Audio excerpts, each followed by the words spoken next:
Julian Hartmann had played piano on the grandest stages in the world: Paris, Vienna, Tokyo. Everywhere he went, crowds sat breathless as his fingers danced across the keys. Critics wrote about his precision, his flawless rhythm, his ability to make every note shine like glass. He lived for their words. He liked the way people stared at him with admiration, the way they whispered his name in the hallways after his concerts. To Julian, that was what being an artist meant: being untouchable, perfect and envied. When the charity organizers in a small coastal town invited him to perform at their annual music gala, he almost declined. It wasn't the kind of event he usually did. The fee was small, the venue was old, and the town itself barely appeared on any map. But his agent convinced him it would be good publicity, a way to give back. And besides, a week near the ocean might be relaxing after his last European tour. When Julian arrived, he was disappointed. The town looked old-fashioned and quiet, the streets narrow and filled with little shops that closed by 8. The hotel wasn't bad, but it lacked the elegance he was used to. Still, he smiled politely for the cameras, signed a few programs, and agreed to do a local radio interview. The studio was small, with paint peeling on the walls and a microphone that looked older than him. The host, an overly cheerful man named Ben, introduced him with great excitement. "We are honored to have the world-famous pianist Julian Hartmann here in our humble town," he said, beaming. "Tell us, maestro, what do you think of our little music community?" Julian smiled, but his eyes didn't. "It's charming," he said carefully. "I imagine there are many talented amateurs here trying to imitate the greats." Ben laughed, thinking it was a joke. "Oh yes, we do have a lot of local musicians. Some quite good, actually. You might even meet a few at the gala." Julian leaned back and smirked. "Well, I'm sure they're very passionate. Though, of course, passion can't replace skill. Piano, like any art, requires a lifetime of training. Not everyone can reach the level of true mastery." Ben chuckled awkwardly. The comment sounded arrogant, but he tried to brush it off. The interview continued politely, but that moment lingered. The next day, people in town were already talking. Word spread quickly in small places, how the famous pianist had called their musicians amateurs. Some were amused. Others were quietly offended. At the edge of town, in a small white house with a garden full of daisies, Emily Carter listened to the radio while preparing her lesson notes. She was a local piano teacher, well-liked by her students and respected by parents. Her lessons were never about perfection. She believed in feeling the music rather than forcing it. When she heard Julian's comment, she smiled faintly, shaking her head. She didn't feel anger, just a touch of sadness. People like him, she thought, forgot why music existed in the first place. Later that evening, the town hosted a welcome dinner for Julian at the community hall. Everyone was invited, musicians, sponsors, and townsfolk curious to meet the celebrity. The hall was decorated with candles and sunflowers. A small string quartet played near the entrance. Julian arrived wearing a tailored black suit and his usual confident air. He moved through the crowd gracefully, shaking hands and accepting compliments like a king greeting his subjects. He sat at a round table near the front, surrounded by the event organizers. The conversation drifted between music, travel, and fame. One of the older guests, a retired school principal, mentioned the local music scene. "You know," he said proudly, "we have some very talented teachers here. One in particular, Emily Carter. She teaches half the children in this town. Her recitals always bring tears to people's eyes." Julian smiled politely. "How touching," he said, his voice calm but his words faintly edged with condescension. "Children's recitals can be quite charming." The principal frowned slightly. "Oh, she's not just a children's teacher. She's quite a fine pianist herself. Some say she plays with more emotion than anyone they've heard." Julian chuckled.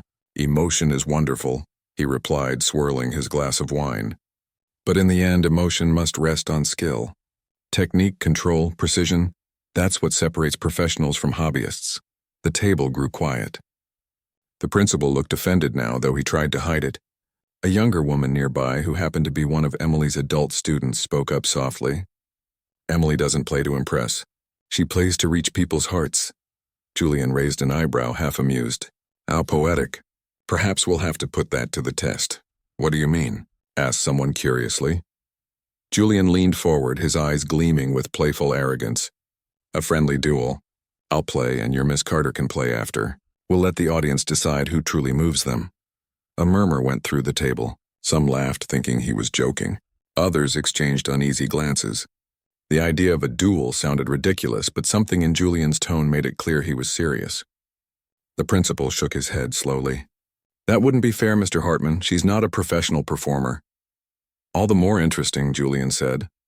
"If she truly plays from the heart, as you say, then surely she has nothing to fear from a little friendly comparison." Across the room, someone had overheard the conversation and whispered it to another table. Within minutes, the story spread like a spark in dry grass. By the end of the dinner, everyone was talking about it, how the famous pianist had challenged the local teacher to a piano duel. When Emily heard about it later that night, she laughed out loud. "A duel?" she said to her friend who had come running to tell her. "That's absurd." "He said it right in front of everyone," her friend replied. "People are already calling it the Battle of the Pianos. The organizers might even include it in the gala." Emily shook her head, trying not to take it too seriously. She had no desire to prove anything. Music to her was never about competition, but she also knew that refusing might make her look afraid or arrogant herself. And deep down she was curious about what drove someone like Julian, and whether he could still feel what he played. That night, she sat at her old upright piano, the one she'd owned since she was 16. The keys were slightly yellowed, the tone a little uneven, but it was her companion through every joy and sorrow. She played quietly, without thinking, letting her fingers wander over a familiar melody. She wasn't angry at Julian. If anything, she felt sorry for him. A man who played for perfection, not for love, must be terribly lonely. Meanwhile, in his hotel suite overlooking the sea, Julian poured himself a glass of wine and smiled at his reflection. The day's talk had amused him. A duel with a local teacher, what a story that would make. It would draw attention, perhaps even charm his fans, and it would be an easy win, of course. He had played for kings and presidents. How could a woman from a small town possibly rival that? He pictured the crowd applauding as he played, his fingers flashing across the keys, then politely watching her struggle to follow. The image pleased him. He imagined writing about it later, perhaps as a humorous anecdote for his memoirs. "The time I was challenged by a small-town teacher," he would call it. But what he didn't realize was that the town didn't see it that way. To them, this was something different, a moment of pride, of standing up for their own. For the first time, the upcoming gala was all anyone could talk about. Local newspapers printed small headlines. The radio mentioned it during the morning news. "Next weekend's gala will feature a special performance," the announcer said with excitement. "World-famous pianist Julian Hartman will share the stage with our very own Emily Carter." By morning, Julian was both amused and slightly annoyed. He hadn't meant for it to become such a public thing, but now it was out of his hands. His agent told him to go along with it, saying the buzz was good for publicity. Emily, on the other hand, tried to keep her life normal. She taught her students, tended her garden, and avoided interviews. Still, people kept stopping her on the street to wish her luck. Some offered advice, others encouragement. She smiled and thanked them, but part of her wished it would all just quiet down. As the days passed, the tension in the town grew. Not angry tension, but that electric kind that comes before something exciting. Posters went up. The local bakery even made cookies shaped like little pianos. Children practiced harder in their music classes, pretending they were getting ready for their own duels. And somewhere between all the laughter and gossip, a strange respect began to form. For both musicians. Julian, despite his pride, was still a remarkable artist. And Emily, though humble, had become a symbol of courage. Two people from different worlds, soon to share the same stage. One playing to prove, the other playing to express. The night before the gala, the town buzzed with anticipation. In the quiet hours, Emily sat again at her piano. She looked at her reflection in the darkened window and smiled faintly. "It's not a duel," she whispered to herself. "It's just music." But far across town, Julian stood on his balcony, the sea wind brushing against his face. He stared at the moonlit water and felt a strange unease, a feeling he hadn't known in years. For the first time, he wondered what would happen if perfection wasn't enough. The news about the piano duel spread faster than anyone expected. By Monday morning, everyone in town was talking about it. Shopkeepers discussed it over coffee, school children argued over who would win, and even the local newspaper printed a small headline: "World-class pianist faces local teacher in friendly music showdown." Some people were thrilled, seeing it as a once-in-a-lifetime event. Others thought it was unfair. He's a professional, they said. He travels the world. How can anyone compete with that? But others defended Emily. Maybe she can't match his speed, they said, but her music touches the heart. That's something no training can teach. Emily didn't think of it as a competition. She kept telling everyone the same thing. It's not a duel. It's just two people sharing music. But no matter how many times she said it, people insisted on calling it a duel. Her students were especially excited. They asked her every day what she planned to play, but she only smiled and told them they'd have to wait and see. Julian, on the other hand, saw the entire event as a performance opportunity.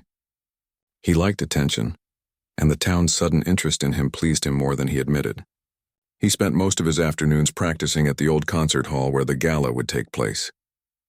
The organizers gave him full access to the grand piano, an elegant black Steinway that gleamed under the stage lights. Each day he arrived in a crisp suit, his hair perfectly in place, his movements precise. When he played, the hall filled with the power of his music. Every note was sharp and clean, every phrase exact. The caretakers often stopped to listen from the back door, amazed by his skill. "He's like a machine," one of them whispered. No mistakes at all. But to Julian, it wasn't about feeling, it was about control. He didn't care if people cried or smiled. He cared only that every sound matched the image of perfection he had in his mind. Emily practiced in a very different place, her small living room with a worn-out upright piano that had a few sticky keys. The window beside it looked out onto her garden, where sunflowers leaned lazily toward the light. She didn't practice for hours at a time. Sometimes she would play for half an hour, stop to water her plants, then come back when she felt ready. Her fingers were slower than they used to be. Years of teaching children had changed her touch. She was gentler now, but her playing carried warmth and quiet emotion, like someone speaking softly about something they loved. She didn't chase perfection. She chased connection. At night, she would sit by the piano and think about her late husband who had once built the wooden bench she still used. He used to say, "When you play, the room feels like home." That memory made her smile every time she touched the keys. A few days before the gala, the organizers decided to hold a small community dinner for the performers and sponsors. It would be the last big gathering before the event. Julian was, of course, the guest of honor. Everyone wanted to talk to him, to take pictures, to say they had met a famous pianist. Emily arrived quietly, wearing a simple blue dress. She didn't stand out among the crowd, but people noticed her presence. Some came up to wish her luck, while others offered encouragement. She thanked them kindly, though she felt uncomfortable with all the attention. When Julian saw her for the first time that evening, he was slightly surprised. He had expected someone different, perhaps more polished, maybe even nervous. But Emily stood calmly, her expression warm and steady. She greeted him politely. "Mr. Hartman," she said with a small smile, "I hear we'll be sharing the stage." Julian returned her smile, though his tone carried a hint of mockery. "Indeed, Miss Carter, I hope you're ready. The piano can be an unforgiving partner." She tilted her head slightly. "Only if you make it one," she said gently. Her calm confidence caught him off guard for a second, but he quickly brushed it off. "We'll see," he said, raising his glass. "May the better player move the audience." Emily simply nodded. "That's what music should always do," she said. Their short exchange was polite on the surface, but it left an impression on everyone who overheard it. People sensed something deeper, two very different worlds about to collide on one stage. As the dinner went on, Julian charmed the room with stories about his travels, performing for wealthy patrons in Italy, being invited to exclusive parties, receiving standing ovations in Paris. Everyone listened, impressed, though a few noticed how often he used the word "I." Emily didn't talk much. When people asked her about her work, she spoke instead about her students. The little boy who had learned to play after months of struggle, the shy teenager who found her voice through music. Her stories weren't glamorous, but they were full of life and warmth. One of the organizers leaned toward Julian and whispered, "She's quite beloved here, you know. People adore her." Julian nodded politely but didn't reply. He didn't like the idea that the audience might already favor his opponent. That night, after returning to his hotel, he couldn't sleep. The ocean waves outside were calm, but his thoughts weren't. He sat at the piano in his room and played quietly, his fingers running through the notes of Chopin's Ballad No. 1. It was one of his favorite pieces, grand, emotional, technically demanding. He played it flawlessly, but something bothered him. It sounded perfect, yet hollow. He paused, listening to the echo in the room. For the first time in years, he wondered if perfection might not be enough. He quickly shook the thought away, blaming fatigue. It's just nerves, he told himself. This will be easy. The next morning, he went back to his routine. Practice, coffee, more practice. Meanwhile, Emily spent her day at the community center teaching her students their weekly lessons. The children were buzzing with excitement about the gala. "Miss Carter, what will you play?" They kept asking. She only smiled and said, "You'll know when you hear it." During the last lesson of the day, one of her youngest students, a quiet girl named Lily, looked at her shyly and said, "Do you think you'll win?" Emily laughed softly. "It's not about winning, sweetheart. It's about sharing something beautiful. When you play, you don't think about being better than anyone. You just think about the music." The little girl nodded thoughtfully, though she didn't fully understand. That evening, Emily visited the concert hall for her first and only rehearsal. The grand piano looked enormous under the stage lights. When she sat down, the sound that filled the room was richer and deeper than what she was used to. It made her heart tremble a little. She played softly at first, an old folk melody her mother used to hum while cooking. The hall echoed with warmth, and even the stage crew stopped to listen. When she finished, one of them said quietly, "That was beautiful, ma'am." Emily smiled, grateful but humble. "It's just a simple tune," she said, but the man shook his head. "Maybe simple, but it makes you feel something. That's rare." As she left the stage, she glanced around the empty seats and imagined the people who would fill them soon. She didn't feel afraid. If anything, she felt peaceful. She wasn't there to win. She was there to remind people what music really meant. On the other side of town, Julian was attending a press event with photographers and local sponsors. He smiled for the cameras, answering the same questions he'd answered 100 times before. But every now and then, he caught himself thinking about Emily's calm face and her quiet confidence. It unsettled him. He didn't understand how someone with so little to prove could appear so unbothered. That night, as he looked out at the sea again, the same uneasy thought returned. The question of what really moved people. The next few days passed quickly. Posters for the gala appeared everywhere, on shop windows, street corners, and even the library doors. Tickets sold out within hours. People who had never been to a concert before were suddenly eager to attend. The small town had never seen anything like it. By Friday night, both performers were ready in their own ways. Julian had practiced until his hands felt numb. Emily had spent her evening sitting quietly in her garden, listening to the sound of crickets and thinking about her husband's favorite song. The day of the gala arrived with a soft morning breeze. The sky was clear, the streets were buzzing, and the theater glowed with excitement. Volunteers set up chairs, adjusted microphones, and polished the piano until it shone like glass. Julian arrived early, carrying himself with the same quiet pride he always had. He nodded to the staff, rehearsed once more, and checked every detail. Everything had to be perfect. Emily arrived later wearing a simple ivory dress and a small necklace that had belonged to her mother. She smiled as she walked through the crowd, greeting familiar faces. Her students waved excitedly from the front row. As the sun began to set and the audience filled the hall, a quiet sense of anticipation hung in the air. People whispered, shuffled in their seats, and craned their necks toward the stage. Two worlds were about to meet, one ruled by perfection, the other by emotion. And though neither of them knew it yet, this night would change them both in ways they could never imagine. The morning of the gala felt different. The small town that was usually quiet and sleepy woke up buzzing with excitement. Even the air carried a strange energy, like something special was about to happen. People stopped each other in the streets to talk about it. Shopkeepers closed early. Families dressed up as if it were a festival.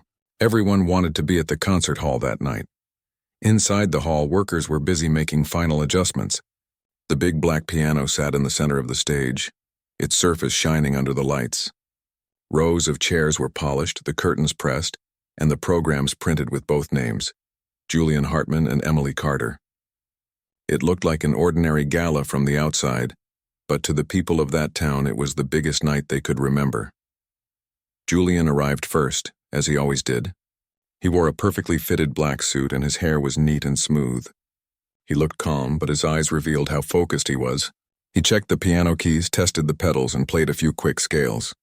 The notes rang sharp and clear. He nodded, satisfied. When one of the organizers asked him if he was nervous, he gave a short laugh. "I've played in Vienna and Paris," he said.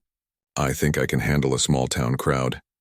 Still, he practiced for another hour, running through Liszt's La Campanella over and over. It was a piece that demanded flawless skill, fast, bright, and complex. He wanted every finger movement to be exact. For him, this night was not about emotion. It was about showing the difference between talent and greatness. Emily arrived quietly later in the afternoon. She wore a simple cream-colored dress and a soft shawl around her shoulders. Her hair was tied loosely and she carried only a small folder of sheet music. When she stepped into the hall, she could hear Julian's music echoing from the stage, sharp, powerful, and perfect. She stood for a moment near the doorway listening. His skill amazed her, though it didn't intimidate her. When he noticed her, he stopped playing and looked up. "You're early," he said. "I wanted to see how the hall feels," she replied softly. "It's a lovely space," he smiled faintly. "It has a fine piano. I hope it doesn't surprise you." "I'll manage," she said, walking closer. Then she looked at the instrument, her eyes gentle. "It's beautiful. But every piano has its own heart, doesn't it?" Julian tilted his head slightly. "Its heart is in its sound. And sound, my dear, is all about control." Emily didn't argue. She only smiled. "Maybe. Or maybe it's about listening." She sat at the piano and played a few soft chords. Her touch was gentle, almost hesitant at first. The notes floated lightly through the hall. It was nothing fancy, just a slow melody, simple, clear, and full of warmth. Julian listened without speaking. There was something about her playing that unsettled him. It wasn't perfect. Her tempo wavered slightly. One or two notes missed. But somehow it didn't matter. It felt real. After a few minutes, she stopped and turned to him. "I'll see you tonight," she said with a kind smile and left the stage. Julian watched her go, unsure of what to think. He told himself she was harmless. "Sentimental," he murmured under his breath. That might charm them for a moment, but technique always wins in the end. As evening approached, the theater filled quickly. The sound of chatter and excitement echoed through the halls. The audience was a mix of townspeople, local students, and a few guests who had traveled from nearby cities just to see the famous pianist perform. Backstage, Julian adjusted his cuffs and checked his reflection one last time. His expression was calm, confident. Emily sat quietly on a wooden bench, eyes closed, her hands resting gently on her lap. She wasn't nervous, at least not in the same way Julian was. She wasn't thinking about winning or losing. She was thinking about the first time she fell in love with the piano as a little girl, sitting beside her mother and pressing the keys just to hear how they sang. The lights dimmed. The announcer stepped on stage, welcoming the crowd and introducing the evening's program. The audience applauded, and Julian stepped forward. He bowed with elegance, took his seat, and let his fingers rest lightly on the keys. For a moment, the room was completely silent. Then he began to play. The first notes of La Campanella rang out like silver bells, fast, sharp, and brilliant. His fingers moved so quickly it was hard to follow them. The audience watched in awe. His performance was dazzling. Every note precise, every phrase perfect. It was as if the piano itself was under his command, responding to his every thought. When he finished, the hall exploded with applause. People stood cheering and clapping loudly. Julian bowed deeply, proud but composed. He looked toward the wings of the stage where Emily was waiting. His expression said everything. "Your turn." Emily stepped forward slowly, her steps light, her face calm. The applause softened as she approached the piano. She sat down, adjusted the bench slightly, and took a quiet breath. She didn't have a program in front of her. She hadn't told anyone what she would play. For a moment, she just sat still, letting the silence settle. Then she began. The melody was soft and familiar, a simple arrangement of Clair de Lune. The opening notes floated gently through the hall, delicate as a whisper. At first, people listened politely, but as the piece unfolded, something changed. The music grew deeper, warmer, filled with quiet emotion. It wasn't about speed or power. It was about life, about memories, loss, love, and everything in between. Children leaned forward, adults stopped breathing for a moment, and even those who didn't understand music could feel something stirring inside them. Julian watched from the side of the stage. At first he told himself it was nothing special, but as the minutes passed he felt an unfamiliar tightness in his chest.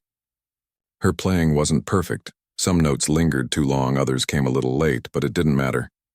Every imperfection made it more human, more alive. When she reached the final passage, the sound softened until it felt like the air itself was trembling. Then came silence. For a long moment, no one moved. The hall was still. And then slowly applause began. Soft at first, then louder, stronger, until the room filled with the sound of clapping and cheers. Emily stood, bowed simply, and smiled. She didn't look proud, just grateful. Her eyes glistened slightly under the lights. Julian stayed backstage, his heart pounding.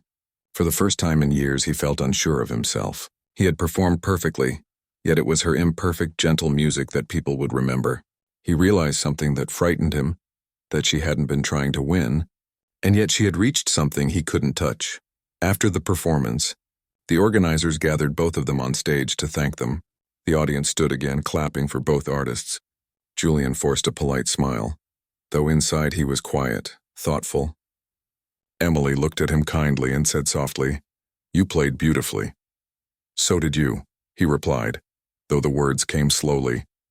That night, the whole town buzzed with excitement. People couldn't stop talking about the performance. Some praised Julian's power, others praised Emily's heart, but almost everyone agreed that her music had touched something deep inside them. At the after-party, people surrounded both pianists, asking questions, taking photos, sharing compliments. Julian listened politely but said little. He smiled when people praised him, but his mind was elsewhere. When most of the guests had gone, he stepped outside to the balcony for some air. The night was calm, the sea dark and still. He leaned against the railing, his thoughts tangled. For the first time in years, he felt small, not defeated but humbled. A few minutes later, Emily joined him quietly. She stood beside him, looking at the stars. For a while, neither of them spoke. Then she said softly, "You know, when I was a girl, my teacher used to say the piano is a mirror. It reflects what's inside you. Tonight, I think we both saw something." Julian looked at her, unsure what to say. After a moment, he nodded. "Maybe," he said quietly. "Maybe I've been looking into the wrong mirror." Emily smiled gently. "Perfection isn't the goal, Julian. Connection is." He stared out at the ocean, her words echoing in his mind. For years he had played to be admired, but now he wondered if he had ever truly moved anyone. As the night deepened, the applause still faintly ringing in his memory, Julian realized something that changed him forever. Music wasn't about control or reputation. It was about truth, and tonight he had finally heard it. When the applause finally faded that night, the hall slowly emptied. People left in small groups, still talking excitedly about what they had just witnessed. Some said they had never heard anything so moving in their lives. Others said they could not decide who had truly won, because both performances were extraordinary in their own way. Julian stayed backstage long after the last guest had gone. The noise of the crowd had disappeared, leaving only the faint hum of the lights and the soft echo of footsteps in the hall. He sat at the piano, staring at the keys, his hands resting quietly in his lap. For once, he didn't feel the usual thrill of victory or satisfaction of perfection. He just felt empty. He thought back to Emily's playing, how simple and sincere it had been. There had been no showmanship, no attempt to impress, no dramatic gestures. Yet somehow it had reached deeper than anything he had ever played. He tried to explain it to himself logically. Perhaps the audience had been sentimental. Perhaps they simply liked familiar tunes. But deep down he knew that wasn't it. It wasn't the music itself, it was the feeling behind it. The sound of soft footsteps made him look up. Emily appeared at the edge of the stage, holding her shawl around her shoulders. She smiled faintly when she saw him. "You're still here," she said softly. "I was thinking," he replied. His voice was quieter than usual. "About the performance," she nodded, walking closer. "You played beautifully. Everyone said so." He looked down at the keys. "Yes, but you did something different. I don't even know how to describe it." Emily sat down on the edge of the stage. "Maybe it's not something you can describe," she said. "Music is strange that way. It's not about right or wrong notes. It's about what they make people feel, Julian sighed. I used to believe that once, but somewhere along the way it became about winning, about being better than everyone else, she smiled kindly. That's easy to do when the world keeps telling you that you're the best. But perfection can be lonely, can't it? He looked at her, surprised by her words. Then he nodded slowly. Yes, very lonely. They sat in silence for a moment. The theater was nearly dark now, just a few soft lights glowing near the stage. Outside, the sound of the ocean drifted faintly through the open door. Emily turned to him and said gently, You know, when I was younger, I wanted to play on big stages too. I used to dream of traveling, of people clapping for me. But then life happened. I stayed here, taught children, played for church gatherings. For a long time, I thought I'd failed. But after tonight, I don't think I'd change a thing. Julian watched her quietly, her face calm and thoughtful. He could see that she meant every word. She wasn't pretending to be humble. She truly loved the simple life she had built. After a while, she stood and wrapped her shawl tighter. Get some rest, Julian, she said kindly. You've given this town a night they'll never forget. He managed a small smile. So have you. She left, her footsteps echoing softly as she walked away. Julian stayed a few more minutes, then slowly closed the piano lid. For the first time in years, he didn't feel superior or triumphant. He just felt human. The next morning, the newspapers were full of stories about the gala. One headline read, A Night of Two Worlds, When Heart Met Perfection. Another called it the duel that wasn't a duel. Some critics praised Julian's flawless performance, while others wrote about Emily's emotional depth. Everyone seemed to have an opinion, but one thing was clear. The night had touched people in a way no one expected. Julian sat by the window of his hotel room, reading the articles. Usually he would have cared about every word written about him, but this time he didn't. The praise felt empty. He folded the papers and set them aside. He thought about his career, years of endless practice, travel, and applause. He had played for royalty, recorded albums, and collected awards. Yet sitting there in a small town by the sea, he realized that none of it had ever made him feel the way he felt when he heard Emily play. He stood up, walked over to the piano in the corner of his room, and began to play softly, but the music sounded different today. It wasn't sharp or powerful. It was uncertain, almost hesitant. He was searching for something, not perfection, but feeling. After a while, he stopped and smiled faintly to himself. Maybe I've been wrong, he whispered. That afternoon, he went for a walk through town. People recognized him immediately, waving and greeting him warmly. He wasn't used to that kind of friendliness. In big cities, fans usually wanted photos or autographs. Here, people just wanted to talk. A shopkeeper handed him a cup of tea and said, You played beautifully last night. But that local teacher, she made me cry. Julian smiled. She made me think, he said. He wandered past the bakery, the flower shop, and the school. Eventually, he found himself standing outside Emily's small white house. He hesitated, then gently knocked on the door. She opened it a moment later, surprised but smiling. Julian, I didn't expect to see you. I was taking a walk, he said. I thought I should say goodbye before I leave tomorrow. Come in, she said kindly. Would you like some tea? He followed her inside. The house was simple but warm, filled with plants, books, and the faint smell of cinnamon. The upright piano sat near the window, sunlight glinting off its old wooden surface. You really love this piano, he said, looking at it. She smiled. It's been with me most of my life. It's not perfect, but it knows all my secrets. Julian laughed softly. I don't think I've ever said that about an instrument. For me, pianos were just tools. Maybe that's the difference, she said gently. For me, it's a friend. They sat down with their tea. For a while, they talked about music, teaching, and travel. Julian found himself relaxing in a way he hadn't in years. Emily had a calmness about her that made everything feel slower, easier. Before he left, she said, You know, Julian, you have an incredible gift, but maybe now it's time to use it differently. He frowned slightly. Differently how? Play for people, not at them, she said simply. Let them see you, not just your skill. Those words stayed with him long after he left her house. That night, he stood on the hotel balcony again, watching the sea. The waves glimmered under the moonlight, steady and endless. He thought about everything that had happened, the duel, the applause, the silence afterward. He realized he didn't want to go back to his old life unchanged. He decided he would take a break from performing just for a while. He needed to remember why he started playing in the first place. Maybe he would travel quietly without publicity. Maybe he would visit small towns, teach for a bit, listen more. When morning came, he packed his bags. Before leaving, he wrote a short note and left it at the community center for Emily. It said, "Thank you for reminding me what music really means. You taught me more in one night than all my years of training ever did. If you ever come to Vienna, my piano is yours." Emily found the note later that day and smiled. She placed it carefully inside her music book, right between 2 pages of an old piece she often played when she needed comfort.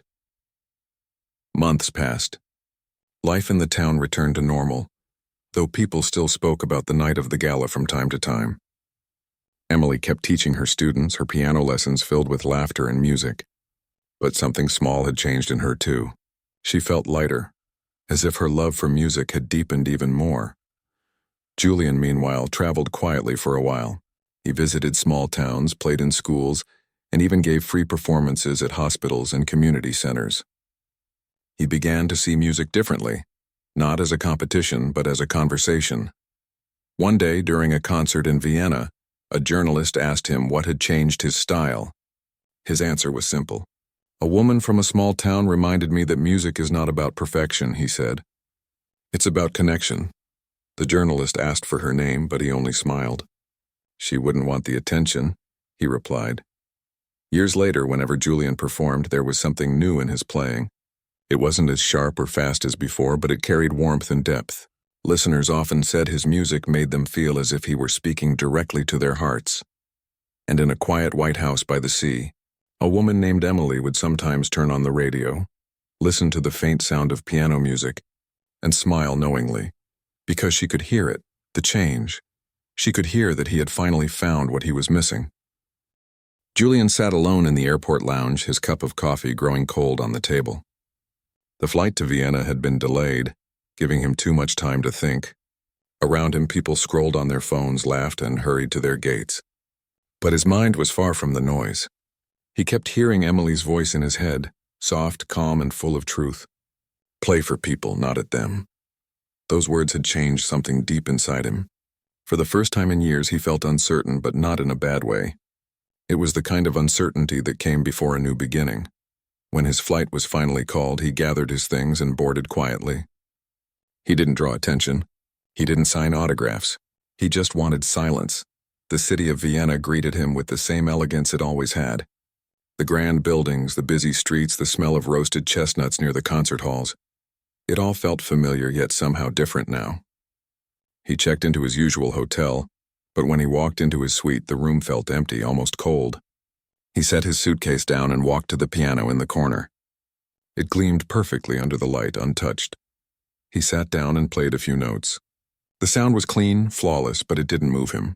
He stopped, closed his eyes, and remembered the small hall in that coastal town, the faces in the audience, the warmth of their applause after Emily's simple tune.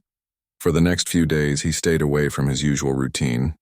No rehearsals, no interviews, no meetings with sponsors. Instead, he walked through parks, watched street performers, and listened to how children played the piano in open squares.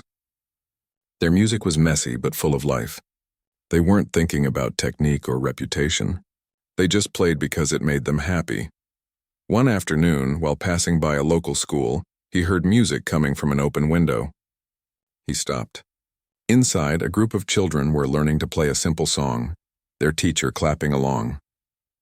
They were laughing whenever someone hit the wrong note. Julian smiled to himself. He stood there for a few minutes, watching quietly before moving on. That night, he couldn't sleep. The memory of that laughter stayed in his mind.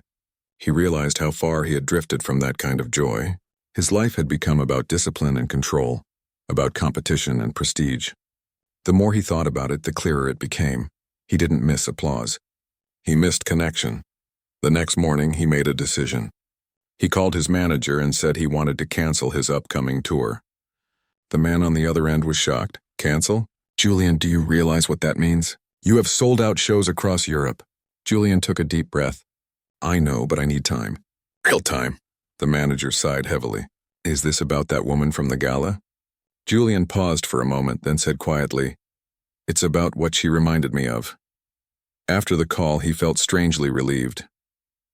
For the first time in a long while, his schedule was empty. He could finally breathe. Days turned into weeks. Instead of large stages, he began visiting smaller places, community centers, hospitals, schools.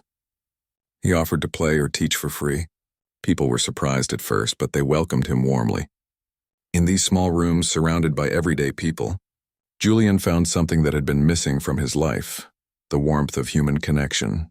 He played simple songs for sick children, lullabies for elderly patients, and duets with young learners who looked up to him with bright eyes. Each performance was imperfect, sometimes even clumsy, but it was real. Every time someone smiled, he felt something stir in his chest, a deep peace he had never known on grand stages. One evening, after playing at a small children's hospital, he sat by the piano long after everyone had left. A nurse passing by stopped and said, "You know, they'll remember this forever. You made them feel special." Julian smiled faintly. "They made me feel human again." Word began to spread quietly about what he was doing. Some journalists wrote small pieces calling it the pianist's pilgrimage. Others said he had lost his mind. But Julian didn't care. For the first time, he wasn't living for headlines. He was living for moments. Months later, he returned to the grand stage in Vienna for one special concert. The hall was full as always, but this time something felt different. There were no flashy lights, no dramatic entrance. He simply walked on stage, bowed, and sat down at the piano. The audience waited for the usual showpiece, something fast and complex, but Julian began with a slow, gentle melody. It was an old folk tune, simple yet hauntingly beautiful. He played softly, letting each note linger in the air. The hall fell completely silent. People leaned forward, captivated. As he played, memories of the small town came rushing back. The look on Emily's face as she played, the warmth of the audience, the sound of the sea outside the hall. He felt connected to all of it, as if the music itself was a bridge between that night and this one. When the final note faded, there was a long pause. Then the crowd rose to their feet in thunderous applause. But this time Julian didn't see it as praise. He saw it as gratitude, a shared moment between him and them. After the concert, a reporter approached him backstage. "Maestro," she said excitedly, "your performance tonight was unlike anything we've ever heard from you." "What changed?" Julian smiled gently. "I stopped trying to impress," he said. "I started trying to feel." The quote made headlines across the country the next day, but Julian barely noticed. He had already moved on to his next small project, a free music camp for children in underprivileged areas. He spent his days teaching them how to listen to music, not just play it. One afternoon, while teaching a young girl how to press the keys lightly, he noticed her frown when she made a mistake. He laughed and said, "Don't worry about wrong notes. Sometimes the wrong notes are the ones that make it beautiful." She looked up and smiled. "Really?" "Really," he said softly, and for a moment he saw a spark in her eyes that reminded him of Emily. Time passed quickly. Seasons changed. The world still knew Julian as a master pianist, but those close to him noticed the change. His playing had grown warmer, his performances more personal. Critics said his music now carried a quiet kind of wisdom, something that couldn't be taught or rehearsed. One day, while packing for a concert in Paris, Julian received a letter. The handwriting was neat and familiar. It was from Emily. The letter was short. She wrote that the town had built a small community music center, and she had started teaching children there. She said people still talked about their piano duel sometimes, though she preferred to think of it as a shared concert. At the end of the letter, she wrote, "You were right, Julian. Perfection isn't the goal, it's the journey. I'm glad we both kept walking." Julian smiled as he folded the letter. He placed it carefully in his coat pocket and carried it with him to the concert hall that night. Before he went on stage, he touched the letter lightly as if drawing strength from it. When he began to play, he felt her presence, not as competition, but as inspiration. The audience could sense something special in his music that night, though they couldn't explain it. It wasn't about technique anymore. It was about heart. After the show, as he stood outside the theater under the streetlights, he looked up at the stars and whispered, "Thank you, Emily." He knew he might never see her again, but her influence would stay with him forever. She had reminded him that music wasn't just about sound, it was about life itself. The laughter, the tears, the quiet moments in between. In the end, Julian realized that greatness wasn't measured by applause or awards, but by the people you touched along the way. He had spent years chasing perfection, only to discover that the most beautiful music came from imperfection, from honesty from the heart, and somewhere far away. In that small coastal town, Emily played the same gentle tune she had played that night of the duel. Her students gathered around her, their eyes wide with wonder. As the music filled the little room, she thought of the man who had once been her rival and now was her friend in spirit. Their worlds were miles apart, yet somehow, through the simple power of music, they were still connected, forever part of the same song.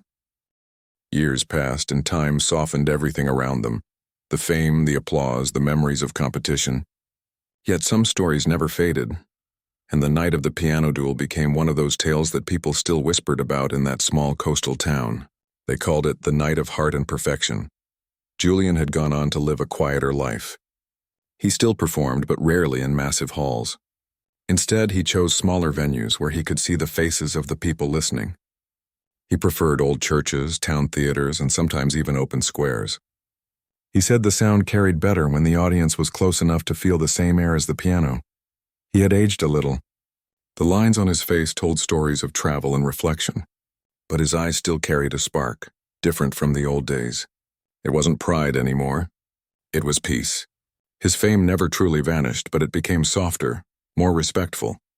People no longer came just to watch a master pianist. They came to feel something real.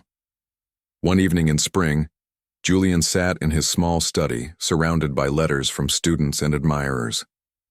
Some thanked him for inspiring them to learn music. Others said his performances had helped them through hard times. He read them slowly, smiling at the thought that his music was now more than sound. It had become a way of reaching people's hearts. As he sorted through the letters, he found one that made him pause. It was written in familiar handwriting. His heart gave a small leap as he recognized it. It was from Emily. The letter was dated 2 months ago. She wrote that she had retired from teaching full-time and now only gave lessons to a few children each week. Her health wasn't what it used to be, but she still played the piano every morning by the window. She said the sea breeze always reminded her of that unforgettable night. At the end of the letter, she had written, "If you ever find yourself near the coast again, the old piano still waits by the window." It would be lovely to share one last tune. Julian held the letter for a long time, his fingers trembling slightly. He could almost hear her voice in those words, steady, kind, full of grace. Without thinking twice, he decided to go. The next morning, he packed a small bag and took a train heading toward the coast. As the landscape changed from tall buildings to rolling fields, he felt a strange mixture of excitement and calm. It had been years since he'd been back.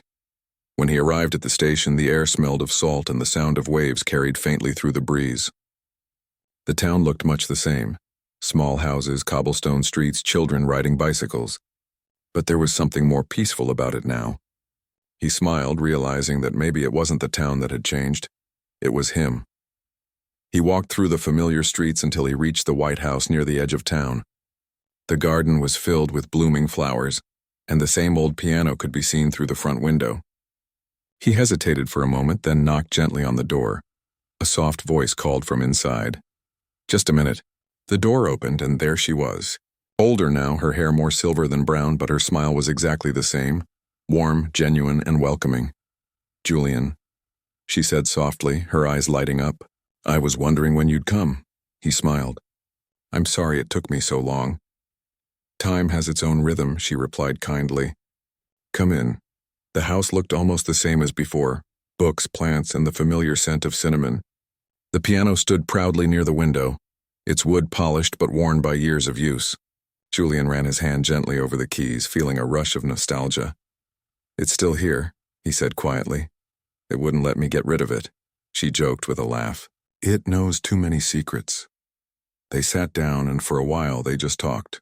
About life, music, students, and the world that kept changing. Emily told him about her former pupils who had grown up to become teachers themselves, spreading her love for music further than she ever expected. Julian told her about the small villages he had visited and how he'd found beauty in simplicity.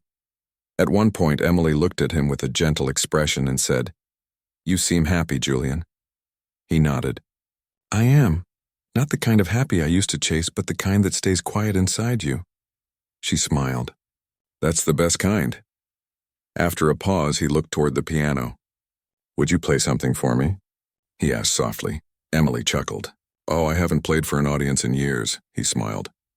"Then it's just us." She nodded and sat down on the bench. Her fingers moved slowly at first, but then the music began to flow, soft, tender, full of life. It was the same piece she had played that night during their duel, the simple tune that had touched everyone's heart. Julian watched quietly, moved by how natural it still sounded. When she finished, he clapped softly. "It's even more beautiful than I remember," he said. She looked at him and smiled. "Now it's your turn." He hesitated for a second, then took her place at the piano. He started to play, not the complex pieces that had once made him famous, but a gentle melody inspired by the sea outside. It was calm, steady, almost like a conversation. As he played, Emily closed her eyes and listened, a peaceful smile resting on her face. When he finished, she said quietly, "You finally found your heart in the music." Julian's voice trembled slightly. "You helped me find it." The afternoon light filled the room as they sat there, the piano standing between them like an old friend. Outside, waves crashed softly against the shore. It felt like the world had paused just for them. As the sun began to set, Emily grew a little tired. Julian helped her to the couch, and they sat side by side, watching the colors of the sky turn golden and then pink. She said softly, "You know, I used to wonder what would have happened if I had gone after fame when I was younger. But now I think I got the better deal," he smiled. "You did. You had what the rest of us were searching for." She looked at him kindly. "And now you found it too." The next morning, Julian woke up to the sound of birds outside and the smell of coffee. Emily was already at the table reading. They shared a quiet breakfast, talking about small things, flowers, books, the weather. It felt like peace itself had moved into that little house. When it was time for him to leave, she walked with him to the gate. The sea breeze brushed gently across their faces. "Don't wait so long to visit next time," she said with a smile. "I won't," he promised. He took one last look at the house, the piano glowing faintly through the window, and then walked away down the path. Months later, when Julian was back in Vienna, he received a letter. It wasn't written by Emily this time, but by one of her students. The words were gentle and respectful. They said that Emily had passed away peacefully one morning, sitting by her piano after finishing a song. The letter ended with, "She often spoke of you. She said you reminded her that even the finest hands need a heart to guide them." Julian sat for a long time after reading it. Then he went to his piano and began to play the same tune she had once played for him. The notes were soft, trembling, filled with emotion. He played it for her, for the friendship, for the lesson, for the gift of truth she had given him. When he finished, he whispered, "Thank you, my friend." Years later, at one of his concerts, a young musician asked him, "Maestro, what is the secret to great music?" Julian smiled gently and said, "There is no secret. You just have to mean every note." The audience often said that when Julian played, it felt as if he were telling a story without words, one of humility, discovery, and connection.